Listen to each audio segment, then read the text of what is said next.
کیا آپ جانتے ہیں کہ میت کو خوشبو کیوں لگائی جاتی ہے؟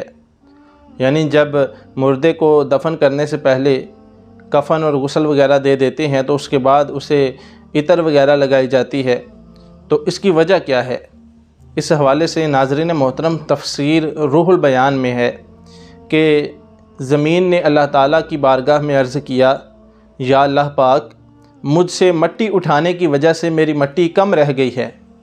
تو اس وقت اللہ تعالیٰ نے فرمایا کہ گھبراؤ نہیں، جب کوئی انسان واپس تجھ میں لوٹ کر آئے گا تو وہ پہلے سے زیادہ خوشبودار ہوگا، اور یہی وجہ ہے کہ مردے کو خوشبو لگائی جاتی ہے، عطر اور مشک وغیرہ لگائی جاتی ہے۔